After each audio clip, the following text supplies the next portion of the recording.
It's not the gun that kills a man. It's the man who fires a gun that kills a man. It's not the gun that kills a man. Hello Wastelanders, today is a video about the Gauss minigun. I want to do more installations about shoot and tell and all the weapons in my arsenal, and this is definitely one of them. It's one of the weapons of all time. If you're looking to buy one, I would wait until Minerva has it for sale to get the plan, because it's definitely very expensive, let alone the mods for gold bullion. It's above 1,000 gold bullion, so it's pretty expensive. This is the same bloodied faster fire rate, faster reload Gauss minigun that I made a video about 3 years ago.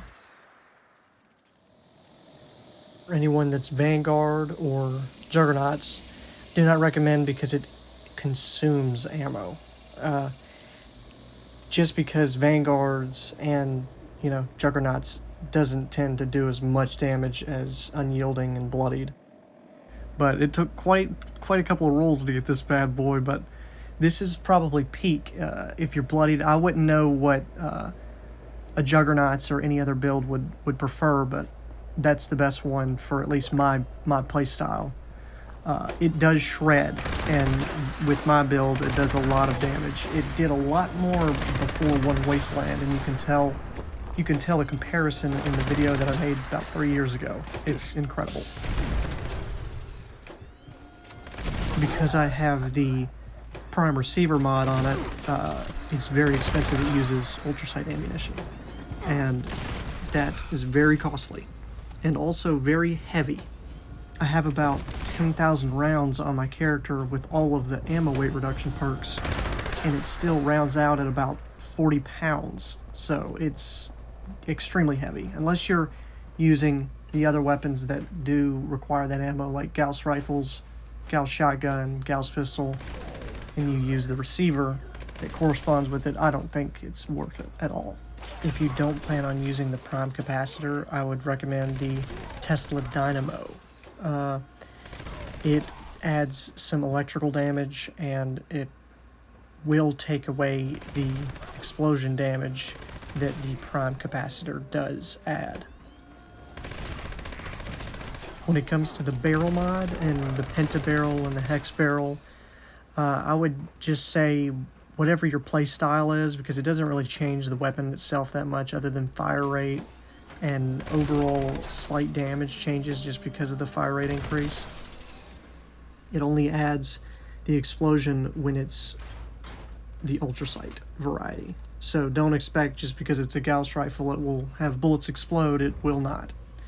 It's very big downside because you can't get the benefit from Demolitions Expert or Grenadier, or any of those incredible perk cards that do increase weapons that have explosive rounds.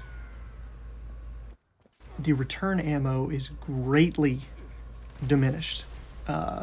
Whenever you loot a corpse after you beam them down with the gun, you probably get 10 rounds, maybe 2 in return, and that is very steep. That's tough because it's a minigun. You're spraying bullets at just about any target, and it takes a lot.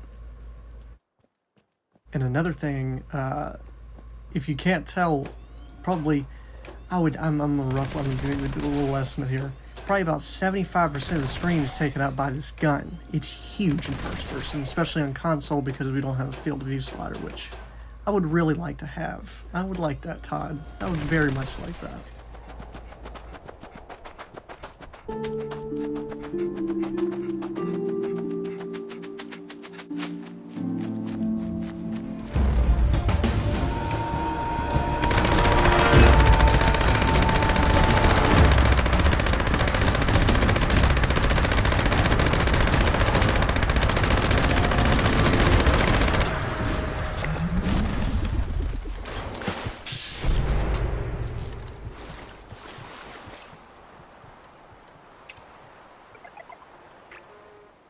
At this point, you can refer back to the 3-year-old video about the first time that I used the minigun, and it was a lot different back in the day. You can look at that video and see how quickly I kill a Mirelurk Queen This time around, it's a little bit different.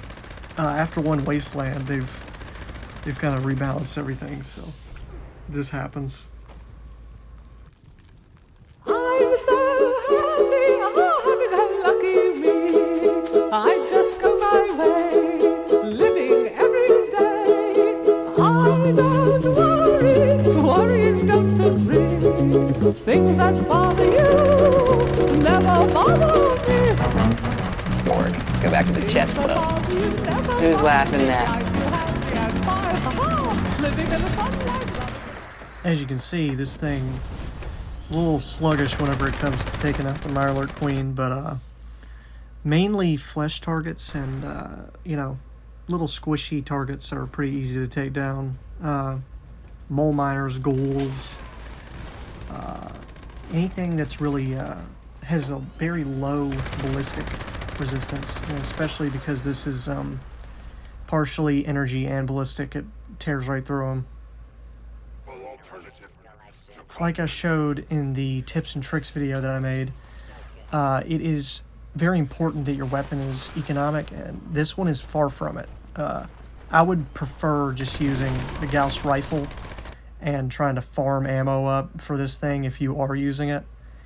I mean, in comparison to other heavy weapons that are very economic and actually, you know, in return, the cost and price to try to make one of these and roll the perfect one, it's not worth it. On a recommendation scale, I would probably say it's probably a 75%, just because I can't recommend this to everybody. It depends on your playstyle, and it depends a lot on how willing you are to spend the gobs of flux and materials to feed this thing, because it is demanding. If you use it a lot, that's the problem. I use it in nuke events and all the different stuff, so I really don't burn through a lot of ammo. I try my best to burn through the ammo because it weighs so much.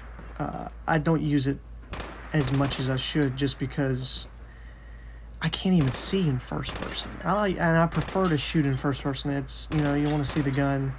I know there's not a lot of guns in the game that look too nice, but I'm looking at you, Mr. 10mm.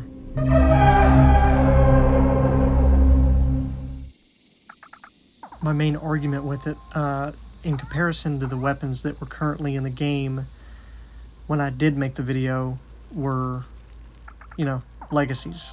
And they were kind of reigning supreme. They were like the hot commodity. That was the gold bullion back in the day, having a legacy and being able to trade that. But now that legacies are gone, it still holds up pretty well.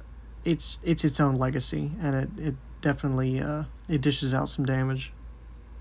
I think the main reason why it does cover up the screen, though, is just because of the Dynamo mod on the right side of the screen, and you also have to bring it up in first person to try to, you know, show off the Pip-Boy, show off the gun, because, I mean, what, you're not going to get to see the gun in first person with how the third person displays it, because you carry it down next to your hip. I definitely prefer shooting this gun in third person, because you can't really, with the gun, I mean, you're not able to see any of your peripherals, so you have to have all your visuals cleared. If there's mole rat or something pops up on your left or right, you need to be able to take it down quick. Anyway, I hope everybody enjoyed the video. Please comment what shoot and tell weapon you'd like to see next, and I will see you in the wasteland.